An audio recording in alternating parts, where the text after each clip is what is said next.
Alright guys, it's Dave from Wildgeese Fitness Training. I want to go through some of the finer points on the Kettlebell Windmill exercise. This is largely talked about as a core stability drill, but a couple of forgotten components would be the hip and shoulder mobility aspects of it. The fact that as we go into it, we're getting a nice external rotation in the shoulder and we're getting a nice internal rotation at the hip. These are two areas people fall down on just day to day. You know, that internal rotation is lacking in so many people. And with most gym exercises focusing on hip extension, deadlift, even the swing, where we're looking, hip extension is coupled with external rotation. We tend not to worry too much about the internal rotational aspect. But it's important. You know, we can't run, sprint, kick, throw. You know, every time we bend our leg loading into it, there should be internal rotation factors. The windmill is one of the drills that kind of has a sneaky way of helping us develop that. The shoulder's the opposite. As a society, we live in this internally rotated position. You know, if any of your mates you can see, the back of the hands are sort of prominent in view, you're probably internally rotated. If they bench press a lot, if they drive a lot, if they sit at the desk a lot, you're probably living in this sort of forward rounded, shoulder internally rotated. So when we do the windmill properly, and this is what I'll show you in a minute, when we do them properly, we're actually developing the ability to externally rotate, to open up the chest, the shoulder, to get the scapula back and down, all right, and to just sort of regain this more upright posture. Because your static posture isn't what we're looking for in a windmill. We are looking for movement. And the fact that it is a core strength drill, core stability drill, in my eyes, that's just a bonus. All right, it's the movement in the hip and the shoulder joints we like to let's think about. All right, so we're doing the full windmill. To get the most out of it, the hand orientation is key.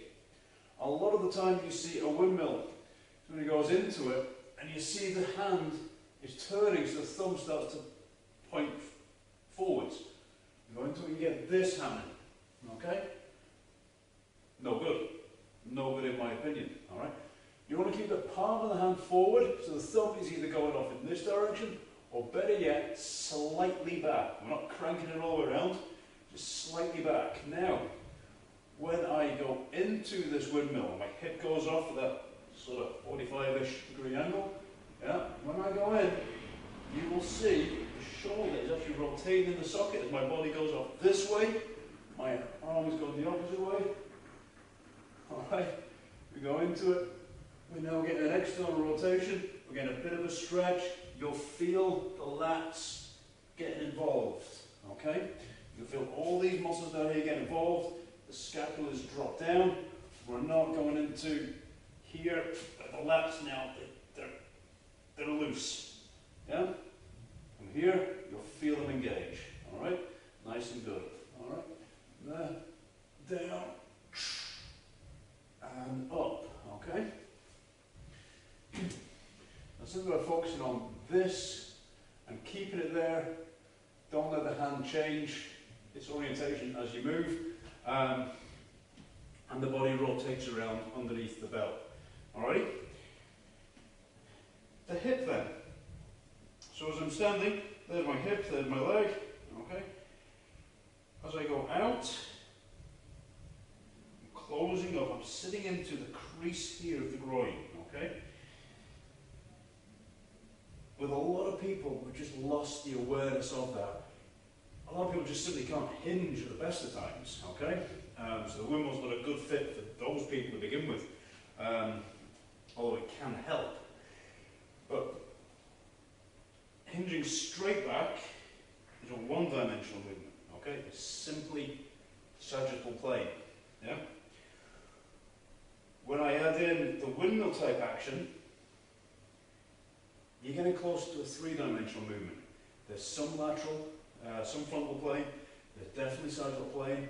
But now we're adding in a rotation in the hip. So you start getting the femur really moving in the socket, which is real nice.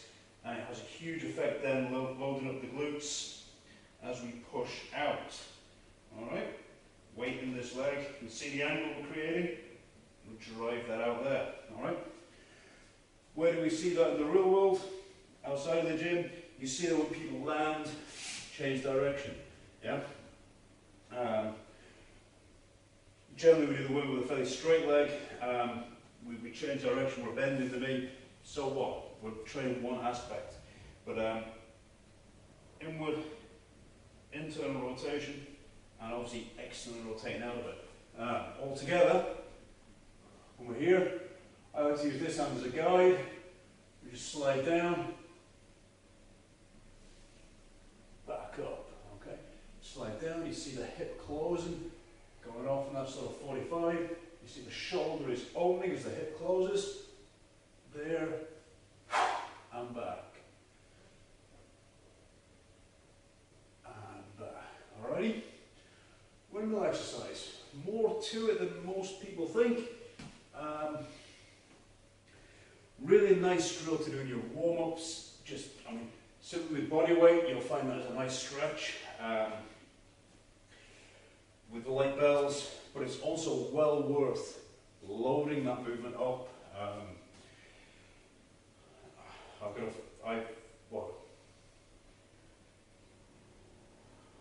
think 105, 104 kilos, no, 106 it is, 232s and a 44.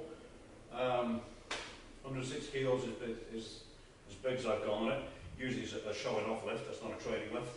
But it's well worth loading up from time to time and really challenging the movement. Yeah? Can you maintain that external rotation, a nice solid shoulder, feel the lats engage, yeah, as you move through that with a significant load up there? If you can, your shoulders are probably in pretty good nick. Yeah? Most of the time do it with submaximal weights. There's no need to be challenging the windmill all the time when you focus on the movement of it. Alrighty, I'm Dave from Morgie's Fitness Training. That's a lot of babble about the kettlebell windmill. Go play with it. I'll see you later on.